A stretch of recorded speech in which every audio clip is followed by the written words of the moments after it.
And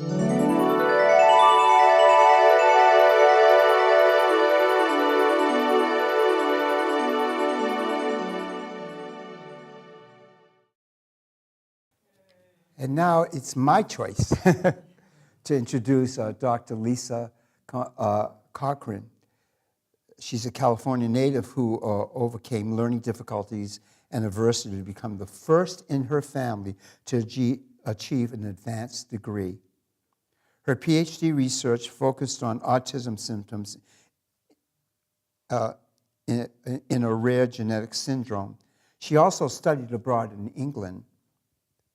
Her interest in behavioral psychology has been a lifelong passion based in personal experiences.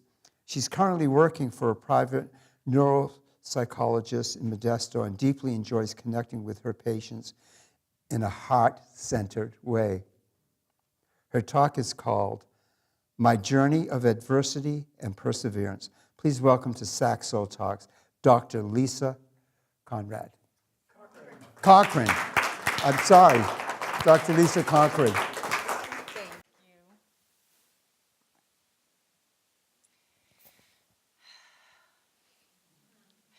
So the story of our lives can be incredibly insightful. They can help us to understand the circumstances that shaped who we are today and can potentially inspire and encourage others who face similar challenges. As I started writing down what I wanted to share today, listing out all the important parts of the journey of my life, I realized that my full story is complicated with lots of twists and turns. But there have definitely been some very pivotal moments. Situations that offered choices that highlighted a fork in the road and that changed the path of my life.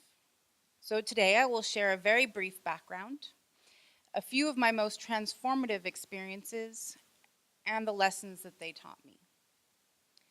So as a young child, I was high-spirited, full of energy and curiosity for life, with a deeply empathetic heart. I loved to play, ride my bike, bug my older sister, of course, and would befriend any animal or person in need. When I was about 9 years old, all of that changed after I was sexually assaulted by a counselor at the YMCA. Although I can clearly see now that that was when things first shifted for me, it was unfortunately only one of many traumas that happened over many years. I went from that vibrant, happy child to one that was withdrawn, deeply sad, and angry at the world. By the time I was a teenager, I had learned how to hold that anger inside and all that sadness inside and just try not to be noticed for fear of getting in more trouble. I struggled with school, barely scraping by with C's and D's, but miraculously I graduated high school by the skin of my teeth. By the time I was in my early 20s, I was struggling with diabetes. I had 2 failed attempts at junior college and was a single mother of a beautiful daughter with ADHD and defiance disorder. My first transformational experience was the Avon breast cancer 3-day walk. I was morbidly obese, insulin-dependent diabetic, and completely out of shape. Sounds like a great idea, right? So then, the walk is 3 days and 60 miles while sleeping in a tent each night. Even though I knew I wasn't physically capable of it, I listened to that inner voice for the first time that was pushing me inside to do something more. I just couldn't walk away. No pun intended. So I went. I tried. And each day I completed about half of the miles, feeling completely defeated when the bus had to take me back to camp. But each day I just kept trying. Along the way, they had inspirational quotes posted, just kind of every so often, on signs, just anywhere. One of them touched me deeply, and I could feel the shift. I just knew things were changing inside of me.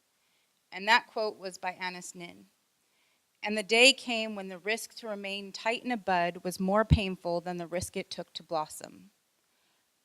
I chose then to try, even when things seemed hopeless, even when I didn't think I could do it, and most importantly, even when I didn't see why, but I felt that inner push from my guidance to do it.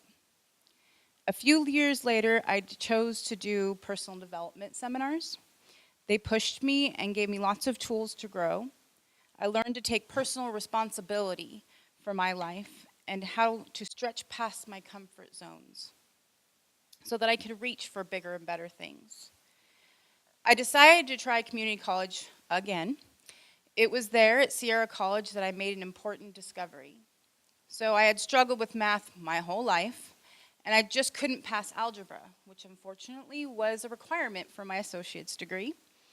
But they offered an equivalent class called problem solving. So it used unconventional methods to solve math problems, such as matrices, puzzles, that kind of thing. I loved it, and I quickly learned that I was good at it. I could solve complicated problems, I just had to approach it in a different way than was expected. So that was the beginning of me embracing that I was intelligent, just in a unique way. There's lots of different types of intelligence, and you can come at a problem from a different approach. You don't have to do it the way that everybody else does. So after my associates, I transferred to Sac State, started working in ABA therapy, which is a one-on-one autism therapy with children. That led me to working at the Mind Institute as a study coordinator, where several of the doctors that I worked with encouraged me to pursue an advanced degree. I prepared an academic poster for a conference with some of the research from the work that I did there. And it was at the website for that conference that I saw an advertisement for a studentship PhD program in England, which did not include the GRE examination requirement that the programs here required, which was a blessing to me. So I interviewed over the phone and was offered the position. So I packed up my 13-year-old daughter and moved to England without ever having been there before. I had absolutely no idea what I was in for. Over the next few years, I battled intense culture shock, trying to understand a completely different educational system that was only further complicated by the fact that I did not have a master's degree or the experience that you gain while getting it. Some intense health problems, and I pushed myself to my limits traveling all over the UK for my research while caring for my daughter with behavioral problems. So although I was hospitalized twice with sepsis over those 3 years, I did finish the courses and I collected all of my data. Then I had to come home to California and work full-time while trying to write my thesis. Unfortunately, writing was my kryptonite. It took me several years, but I pushed through and produced my thesis, which my supervisor said was good. However, when I went to England to defend it, it and I were torn apart by my examiners. The one saving grace was that my research and my analysis were good. It was my writing, the explanations of what I had done and why, that wasn't good enough. They gave me a 22-page report of all the things I needed to change and or explain. It was a brutal experience that left me devastated, at a complete loss for how to fix it. So I buried my head in the sand for a long time, and then I came up and tried again. For years, I tried.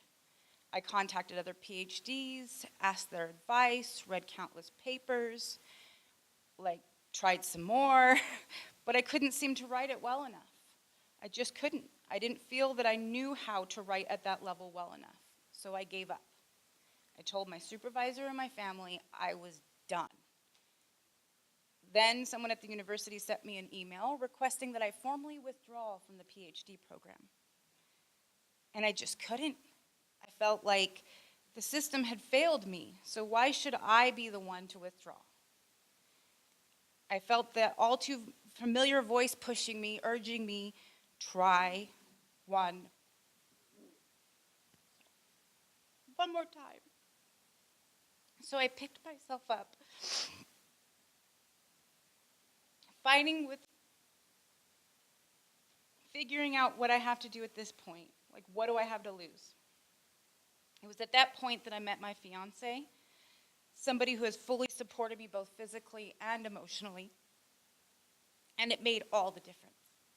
She believed in me when I didn't believe in myself. And after several more hiccups in the process, we went back to England and I defended again, which was a completely different experience, where my examiners praised my work and my tenacity in overcoming so many obstacles along the way. Man, that felt incredibly good to have that experience. So I'm very grateful that I was also able to experience the successful completion of that 9-year challenge. So along the way, I did learn lessons, as I said. Persistence, so putting one foot in front of another and doing what you can when you can. Perspective, there's always multiple ways to look at a situation and therefore multiple ways to solve it.